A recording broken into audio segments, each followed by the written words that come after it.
L'Afrique, un continent d'opportunités et sa jeunesse bien plus qu'un trésor. Bonjour à tous et soyez les bienvenus dans ce nouveau numéro de Mediap.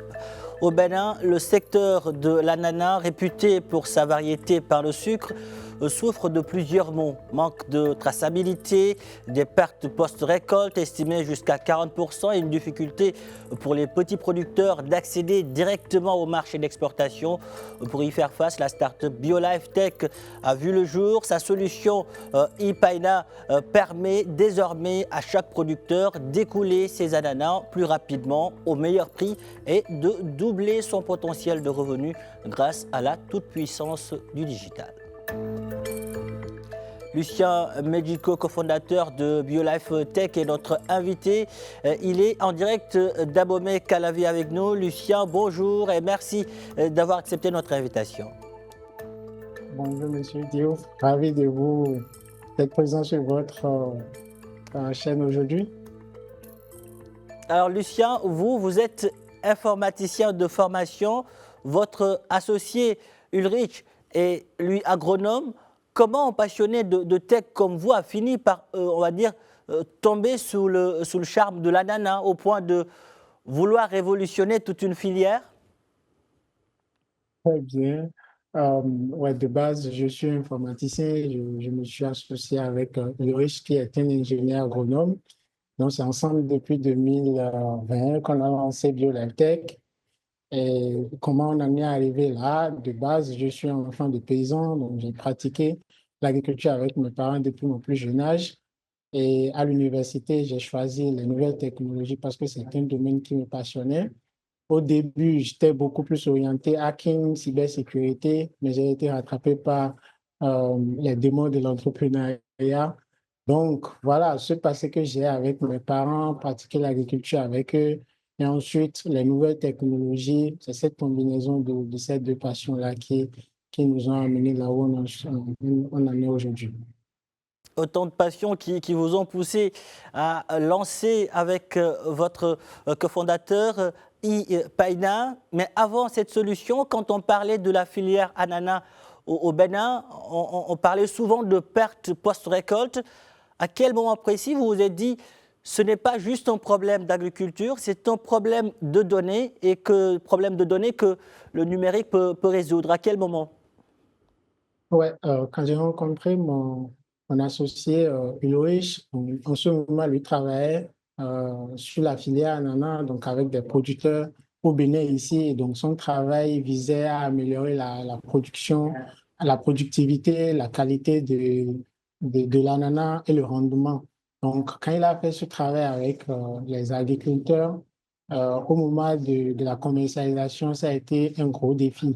Donc, parce qu'on avait les produits ou bien les aliments qui étaient prêts dans le champ, mais on cherche et on ne trouve pas des acheteurs. Donc, Ulrich m'a narré cette histoire et c'est après plusieurs réflexions qu'on en est arrivé à comprendre que, en fait, le problème, c'est que au moment où les producteurs sont en train de chercher des acheteurs qui ne trouvent pas, il y a aussi des acheteurs qui sont essentiellement des agro-industries ou bien des exportateurs qui sont en train de chercher des fournisseurs qui ne trouvent pas. Donc, c'est très simple pour nous en ce moment de nous dire qu'en fait, si on arrive à mettre en place un dispositif qui va permettre aux producteurs de déclarer d'une certaine façon qu'ils ont de l'ananas prêt maintenant ou bien qui sera prêt la semaine prochaine ou bien le mois prochain, et si ce dispositif est également accessible aux acheteurs, voilà, on va pouvoir régler le problème une temps soit peu.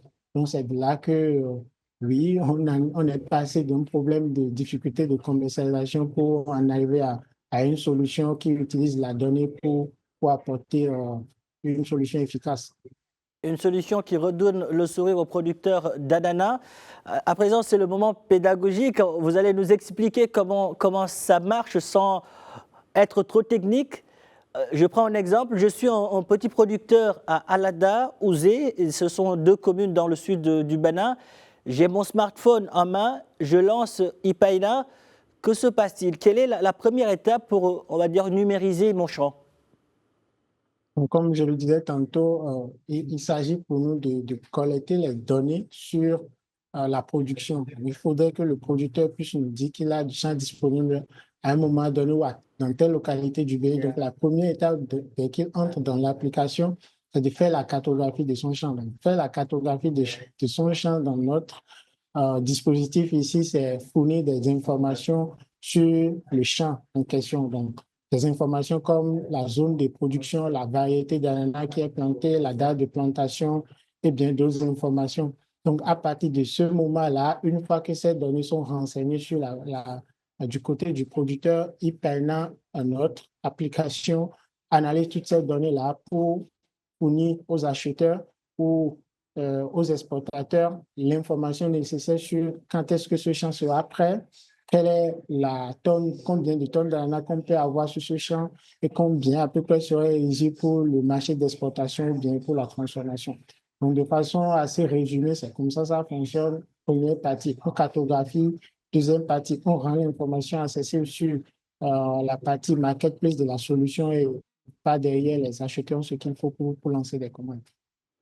Alors, en plus simple, vous cartographiez les champs, les parcelles et vous suivez l'état de maturité des ananas en temps réel.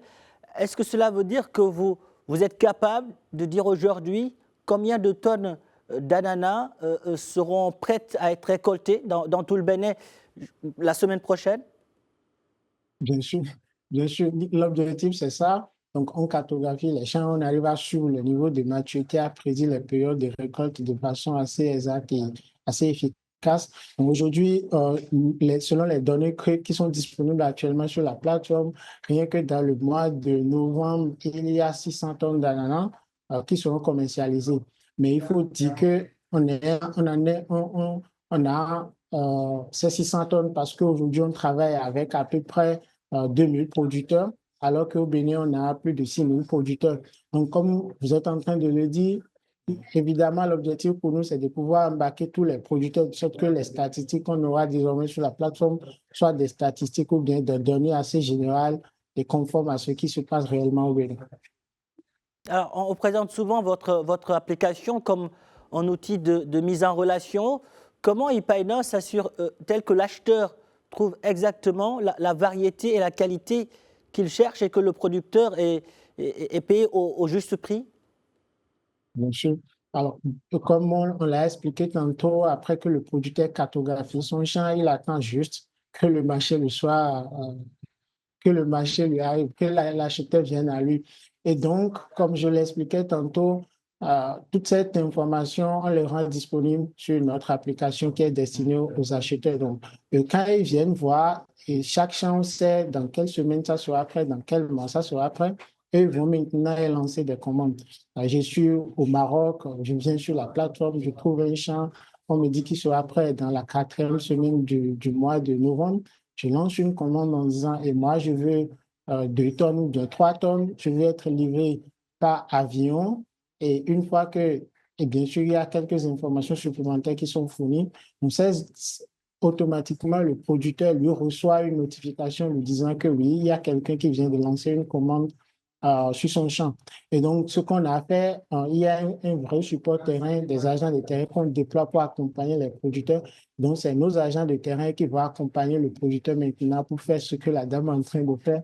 Vous voyez, la récolte, la mise en carton et nous, on s'occupe d'organiser la logistique jusqu'à ce que l'acheteur soit livré.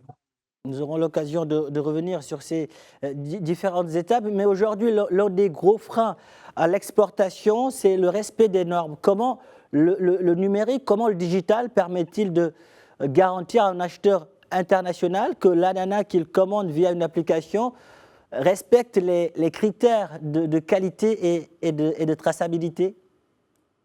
Oui, ça c'est une très belle question. En fait, quand nous avons commencé cette aventure depuis 2020, on a lancé la plateforme, les acheteurs sont venus et on a eu des plaintes concernant la qualité des produits. Et les producteurs, eux, ils voulaient accéder au marché, mais ils n'étaient pas forcément informés sur le fait qu'en fait, pour aller sur le marché d'exportation, il y a des exigences. Et les acheteurs, ils ont besoin des produits. Donc, les premiers ananas qu'ils trouvaient sur le champ, c'était bon pour eux. Ils lançaient des commandes et ils étaient souvent déçus en fait de la qualité qu'ils recevaient.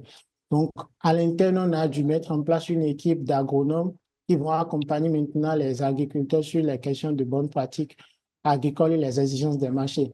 les engrais à utiliser dès que vous lancez votre production, quels sont les traitements à faire pour que l'ananas soit bon et puisse répondre aux exigences des différents marchés. Donc, nos agents de terrain qu'on déploie auprès des producteurs aujourd'hui les accompagnent sur ces points. Et ce que la technologie fait dans ce sens, c'est que tous les agriculteurs qui ont suivi les formations, qui les ont mises en œuvre et autres, l'application arrive à les mettre à part ou à donner des scores pour ces champs-là, de sorte qu'en tant qu'acheteur, automatiquement, je viens sur la plateforme, je sais les champs qui sont éligibles à mon marché, que ce soit le marché européen ou bien le marché sous-régional ou le marché local. Donc, c'est une combinaison d'aller former les producteurs sur le terrain, et l'utilisation de la technologie pour faire la part de quel est l'ananas ou bien quel est le champ qui répond aux exigences des différents acheteurs. Alors, en parlant de formation, nous allons à présent aborder les défis d'adoption et l'impact social de votre solution.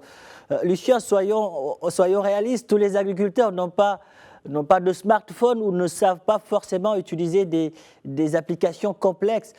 Comment vous surmontez ces barrières? C'est une vraie difficulté en Afrique de façon générale et surtout en Afrique de l'Ouest. Nous, on travaille avec 2000 producteurs, comme je l'ai dit, à peu près 30% de smartphones. Donc, on a dû se réadapter aux réalités. Donc, initialement, c'était prévu que c'est le producteur même qui allait cartographier son champ. Mais aujourd'hui, comme on a déployé un dispositif sur le terrain composé de techniciens agronomes, ces techniciens agronomes ils aident aujourd'hui les producteurs à cartographier les champs. Ça veut dire qu'en tant que producteur, vous n'avez pas forcément besoin de smartphone. Dès que vous êtes inscrit sur la plateforme, vous pouvez le faire par l'intermédiaire de vos collègues producteurs ou bien nos agents peuvent vous aider à être enregistrés dans notre base de données. Une fois que vous êtes enregistré, voilà, nos agents de terrain, ils sont à votre côté. Et aussi, l'avantage qu'on a, c'est qu'on a des producteurs qui sont structurés en coopérative ici au Bénin. Donc, ça fait que c'est rare de trouver un producteur complètement isolé qui n'a pas de smartphone. Donc, pour répondre concrètement à la question, ça a été, comme je le disais tantôt, l'adaptation aux réalités. On sait que tous les producteurs n'ont pas de smartphone. Voilà, il faut trouver une solution. La solution que nous on a trouvée, c'est d'avoir des agents de terrain qui vont travailler avec les producteurs tant sur la formation, mais tant que sur l'adoption de la technologie. Alors, vous avez plus de 1800 producteurs inscrits et des centaines de transactions réalisées, plus de 700. Au-delà de ces chiffres, quel est aujourd'hui l'impact direct sur le revenu d'un paysan qui passe par BioLifeTech par rapport à celui qui vend en bord de route? Ouais. En fait, nous avons commencé ce projet dans l'idée d'aider les producteurs à accéder au marché. Donc, une fois qu'on a franchi cette étape, c'est de nous dire en fait, est-ce que le prix auquel les producteurs commercialisent ou bien vendent les produits, est-ce que ça les arrange? Et on a trouvé que ça ne les arrangeait pas tant que ça. Donc, c'est à partir de ce moment-là qu'on a pensé au marché d'exportation parce que quand on envoie les ananas sur les marchés internationaux, les producteurs ils vendent ça à un prix beaucoup plus avantageux, qui les arrange le plus. Et donc, un des impacts qu'on a pu créer ou bien que Paina a aujourd'hui sur la vie des producteurs, c'est voilà, on aide aux producteurs à accéder au marché d'exportation qui les étaient inaccessibles au début. Et donc, en accédant au marché d'exportation, ils arrivent à augmenter leur revenu de 10%, de l'ordre de 10% à 20%. Au-delà de cet impact, c'est le fait, le second impact concret, c'est la réduction des frais de peste aux récoltes que vous mentionnez au début de notre entretien. Quand vous avez un producteur qui, le champ arrive à maturité, il n'arrive pas à commercialiser ça vite, c'est une denrée assez périssable qui peut rapidement pourrir dans le champ. Et il y a le phénomène de coup de soleil qui fait qu'aujourd'hui, la hausse des températures fait que l'ananas, la qualité peut être dégradée aussi vite. Donc, si on ne trouve pas rapidement le marché, on peut perdre une bonne partie de la production. Donc, ce sont autant de choses qui font que, en fait, le travail que nous on fait, oui, ça permet aux producteurs d'augmenter leur revenu, mais ça permet de limiter les pertes post-récolte de l'ordre de 10 à 15%.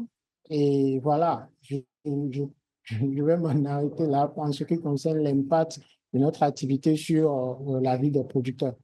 Alors, convaincre un agriculteur de confier ses données et sa vente à une application, ce n'est pas toujours, on va dire, évident. Que leur avez-vous dit pour gagné leur confiance au début? Ça a été relativement facile parce que, vous savez, quand vous apportez des solutions à un problème qui existe déjà, un problème dont la personne souffre, vous n'avez pas forcément besoin de trop expliquer. C'est vrai que la nouveauté, c'est la technologie, mais pour les producteurs, au début, c'est OK, vous allez m'aider à vendre. Il ne vient pas vers nous pour la technologie, il vient chez nous parce qu'il veut euh, vendre ses produits.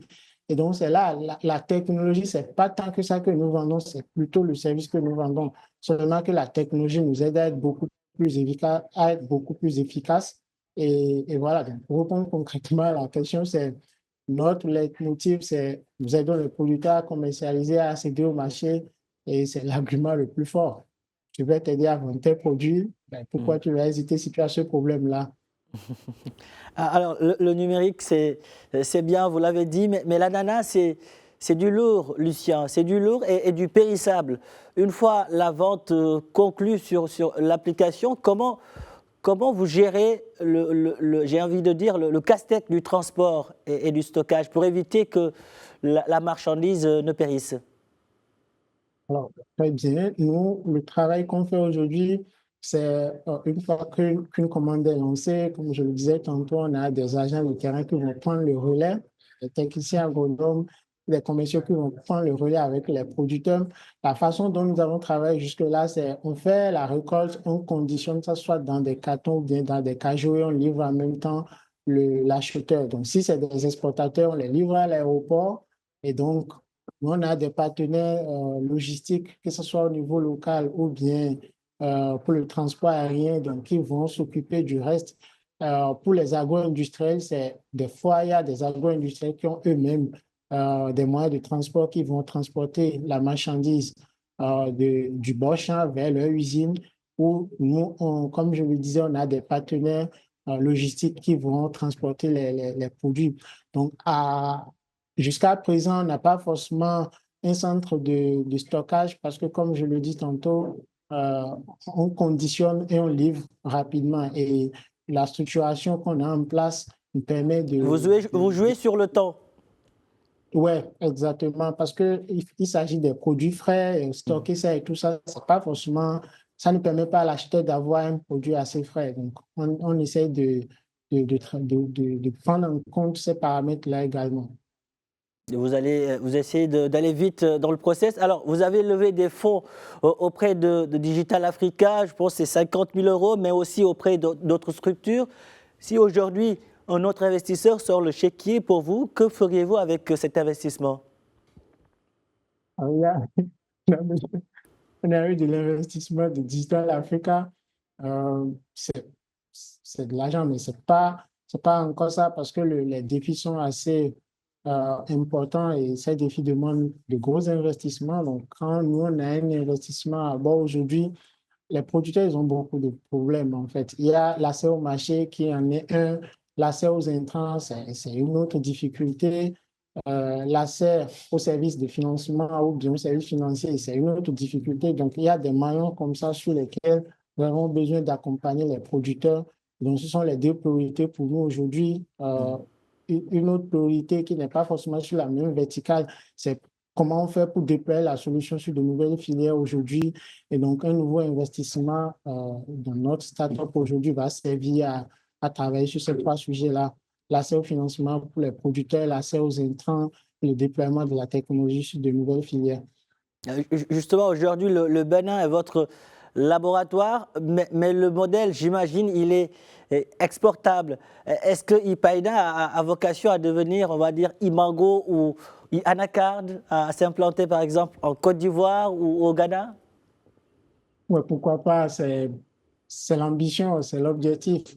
Donc, ce que nous faisons au Bénin ici, ça marche très bien sur la filière. Maintenant, on a des retours très positifs, que ce soit du côté des producteurs et du côté des acheteurs. Et donc, bien sûr, on a l'ambition de l'exporter. Après, ça ne sera pas forcément, une fois qu'on va sur une filière de donner nouveau, non, ça sera peut-être toujours par exemple, mais prend en compte désormais la mangue, le gombo, l'anacade, l'arachide au Sénégal. Voilà, on a cette ambition clairement. Et oui, bien sûr, on veut bien l'étendre sur d'autres filières et dans d'autres régions du monde ou bien dans d'autres régions de l'Afrique. Alors, on parle beaucoup du Bénin comme la nouvelle Silicon Valley de l'Afrique de l'Ouest. En tant qu'entrepreneur, est-ce que vous sentez cette effervescence? Bien sûr, le Bénin est en construction, enfin, comme tout pays en Afrique d'ailleurs, ou tout pays dans le monde. C'est vrai que depuis 10 ans ou bien pendant ces 10 dernières années, le Bénin a fait de grands pas, surtout au niveau de la digitalisation. L'État y met beaucoup d'efforts. Il y a des structures qui sont créées pour accompagner les jeunes startups et j'en ai bénéficié, nous en avons bénéficié. Si la question, c'est de savoir est-ce que ces acteurs, ça existe vraiment, est-ce que l'écosystème est en train d'être redynamisé, bien sûr.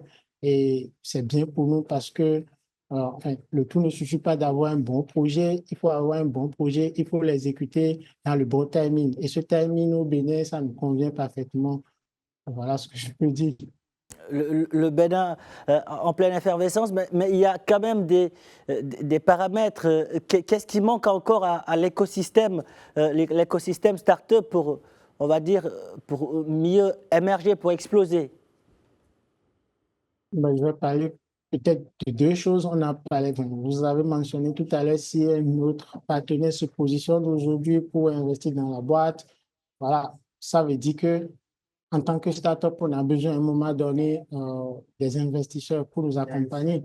Donc, l'écosystème est en train de se développer au Bénin et dans la sous-région, mais le volet investissement ou bien les investisseurs de façon générale, c'est encore rare. Ce n'est pas aussi facile que dans d'autres coins du monde.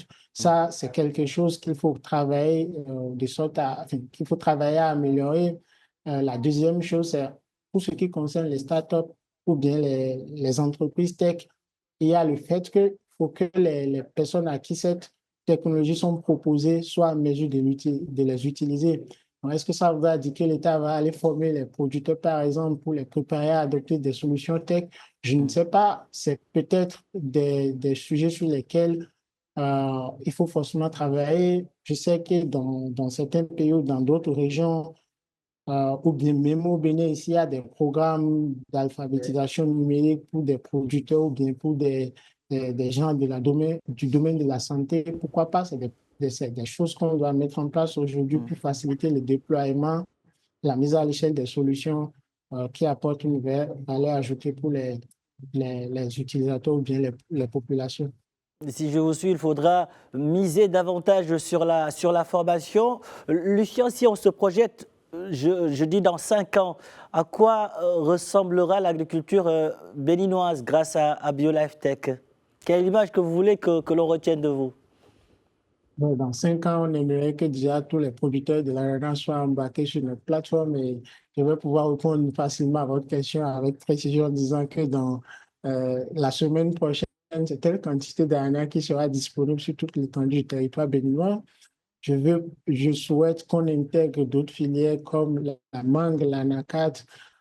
Dans 5 ans, je veux pouvoir, ou le rêve, c'est de pouvoir embarquer 5 filières comme ça au Bénin sur la plateforme et d'aller au-delà du Bénin.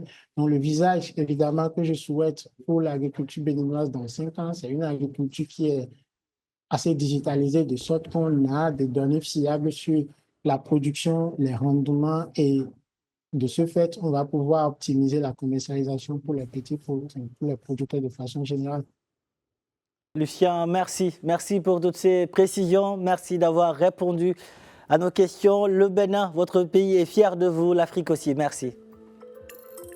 Merci beaucoup. Voilà qui referme ce numéro de Mediap. Merci de l'avoir suivi. Un grand merci aux équipes techniques et rédactionnelles ayant contribué à sa réalisation. Où que vous soyez, prenez soin de vous et allez jusqu'au bout de vos rêves. N'abandonnez jamais.